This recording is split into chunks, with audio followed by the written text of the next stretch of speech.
നാണിയോട് ഞാൻ പറഞ്ഞിട്ടുണ്ട്, പൂമൂത്ത ആണുങ്ങൾ ഇരിക്കുമ്പോ അവിടെ കയറി തുടക്കരുതെന്ന്. അങ്ങനെ നോക്കി അവിടെ അടിയും തുടങ്ങി നടക്കില്ല.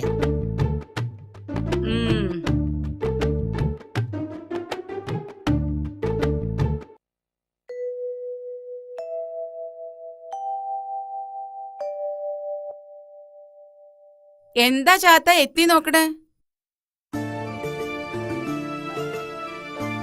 ഇങ്ങോട്ട് കേറി വരൂ. വേണ്ട വേണ്ട, അവിടെ നിന്നാ മതി. കോരഞ്ചക്കം പനിച്ചു കിടക്ക. പാടത്ത് അടിയം പണിതോളാം. ഒവ്വേ 19 വയസ്സായ ആളാ, പണിയാൻ വന്നിരിക്കണു. വയസ്സൊന്നും തമ്പ്രാട്ടി നോക്കണ്ട, ആടിയനൊരു കുഴപ്പമില്ല. എന്നാ പാടത്തേക്ക് ചെല്ലുക. എന്താ അങ്ങനെ കടന്ന് പരുങ്ങണത്? കോരഞ്ചക്കനെ വൈദ്യരെടുത്ത് കാണിക്കണമെന്നാ എല്ലാരും പറയണത്. തീരെ വൈ. ഇതിനൊക്കെ ചുക്കും കുരുമുളകിട്ട് കഷായം വെച്ച് തിളപ്പിച്ച് കുടിക്കല്ലാതെ വൈദ്യരെ കാണിക്ക. അതൊക്കെ ചെയ്തു, എന്നിട്ടും ഭേദമില്ല. കുറച്ച് കായ് കിട്ടിയിരുന്നെങ്കിൽ. ഇവിടെ അങ്ങനെ പണം പെട്ടിയിലാക്കി അടച്ചു വെച്ചിരിക്കുന്ന പൊതുവേ ധാരണ. ചലക്കേണ്ട, നടക്കട പണിക്ക്. മാറി നിക്ക അങ്ങട്. പ്രസിഡന്റേ വരിക. പ്രസിഡന്റ് വരിക, ഇരിക്കുക.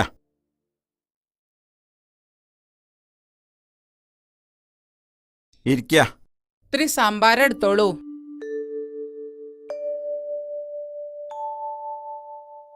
ശ്രീകോവിലിന്റെ പുനരുദ്ധാരണം നടക്കുകയാണല്ലോ, അതിന്റെ ഒരു ഓട്ടത്തിലാണ് ഞാൻ. ഇവിടുന്ന് ഒരു സംഭാവന കിട്ടുമെന്ന് പറഞ്ഞിരുന്നു. അതിനെന്താ, ഇല്ലെന്ന് എത്ര വേണ്ട അതങ്ങോട്ട് പറഞ്ഞാ മതി. 1000 ഉറുപ്പിക എടുത്ത് കൊടുക്കുക. അത് മതിയാവോ പ്രസിഡന്റ്? ഭഗവാന്റെ കാര്യത്തിൽ പണം എത്രയായാലും അത് വാരിക്കോരി തരുമെന്ന് എനിക്കറിയാലോ. ഉപ്പ് കൂടിയോന്നാവോ? എന്നാ ഒരു 2000 ഉറുപ്പിക എടുത്ത് കൊടുക്കുക. ആയിക്കോട്ടെ.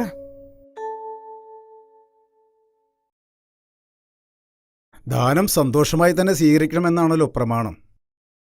എന്താ ഇവിടെ വായും പൊളിച്ച് നിൽക്കണോ? കോരഞ്ചക്കം പനിച്ചു കിടക്കുക. മനുഷ്യന്റെ കാര്യത്തിനേക്കാൾ കൂടുതൽ ദൈവത്തിന്റെ കാര്യത്തിലാണ് ഇവിടെ പ്രാധാന്യം. അല്ല മാഷേ, അമ്പലത്തിലേക്കൊന്നും കാണാനില്ലല്ലോ, തിരക്കാവുമല്ലേ? എനിക്ക് തിരക്ക് മനുഷ്യന്റെ കാര്യത്തിലാ.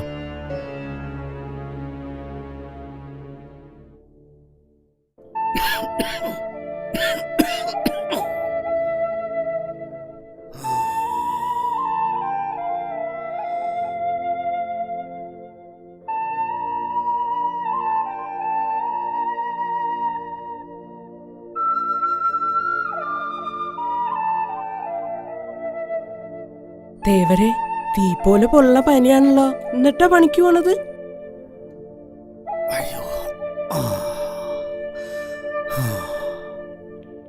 ചായ കുടിച്ചോളി.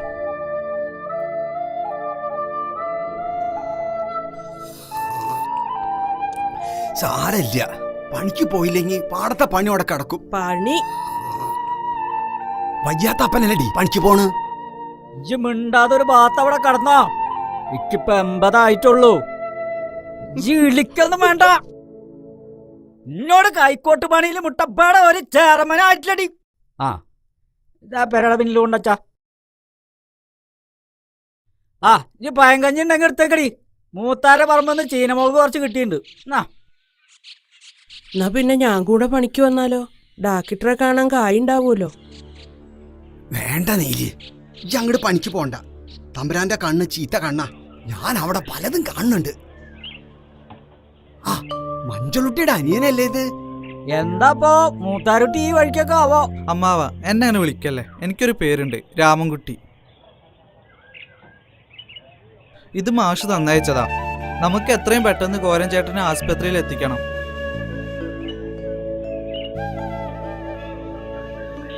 കുട്ടിയെ, ഇക്ക് പണിക്ക് പോവാൻ നേരായി. അമ്മാവ, ഇത്രയും കാലം നിങ്ങൾ തമ്പ്രാക്കന്മാർക്ക് വേണ്ടി അധ്വാനിച്ചു. ഇനി കുറച്ച് വിശ്രമിക്കാം. കർഷക പെൻഷൻ പാസ്സായി വരൂത്രേ. എല്ലാം മാഷ് പറഞ്ഞയച്ചതാ. അപ്പാ, മാഷ് പറഞ്ഞാ പിന്നെ അതിനൊരു എതിർവാക്കില്ല. നിങ്ങൾ ഇനി പണിക്ക് പോണ്ട.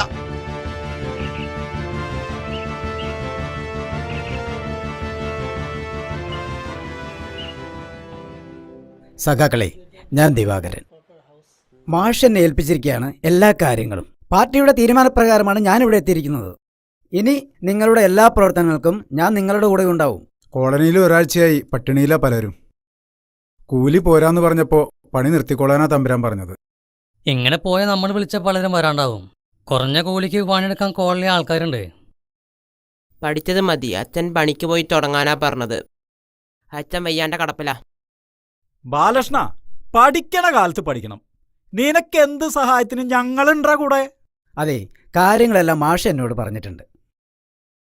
പണിയെടുത്ത അധ്വാനത്തിന് ന്യായമായ കൂലി നമുക്ക് വേണം. പിന്നെ കോളനിയിലെ എല്ലാ കുട്ടികളും സ്കൂളിൽ പോകണം. ഇവരുമായി കൂട്ടുകൂട്ടരെന്ന വീട്ടിൽ നിന്ന് പറയാറില്ലേ? കോളനിയിൽ നിന്ന് പലരും രഹസ്യമായി വീട്ടിൽ നിന്ന് പോവാറുണ്ട്. ഇത് ഗോപി. ചുരുക്കി പറഞ്ഞ നമ്മുടെ എതിരാളി കാര്യസ്ഥന്റെ മോനാ. ഇപ്പം നമ്മുടെ കൂടെ. നല്ലത്. നല്ലതിനെ തിരിച്ചറിയാനുള്ള വിവേകബുദ്ധിയുള്ള നിന്നെപ്പോലുള്ള കുട്ടികളാണ് ഇനിയും നമുക്ക് വേണ്ടത്. അടുത്ത ദിവസം ഞാൻ കോളനിയിൽ വരുന്നുണ്ട്. അന്ന് എല്ലാവരെയും കാണാം. കുട്ടിക്ക് പേടിയാണെങ്കിൽ നീലി പറഞ്ഞോളാം. അതൊന്നും വേണ്ട, മാഷ് സമ്മതിക്കില്ല. ഞങ്ങൾ തമ്മിൽ വയസ്സിന്റെ കാര്യത്തിൽ ഒരുപാട് ഡിഫറൻസ് ഉണ്ട്. അതെന്താ? നീൽ ചേച്ചി എന്നേക്കാൾ ഒരുപാട് പ്രായം കൂടുതലാണ്. മാഷ്ക്ക് കുട്ടിയെ ഇഷ്ടാണെന്ന് എന്റെ ഭർത്താവിനോട് പറയണത് ഞാൻ കേട്ടിരിക്കണ്. അങ്ങനെയാണെങ്കിൽ എനിക്കൊരാഗ്രഹം കൂടി ഉണ്ട്. എന്താ? ഏതെങ്കിലും ഒരു ഭഗവതിയുടെ മുന്നിൽ വെച്ചായിരിക്കണം എന്റെ കഴുത്തിൽ മാലയിടുന്നത്. അത് നടന്നു തന്നെ. ഞങ്ങളുടെ പാർട്ടിയും കൊടിയായിട്ട് നടക്കണ ആളാ ദൈവത്തിന്റെ മുന്നിലേക്ക് വരുന്നത്. അമ്പലം എന്താ ദൈവം എന്താന്ന് അറിയാത്ത ആളോടാ. വേണ്ട, എന്നാ പിന്നെ എനിക്കും വാശിയാ.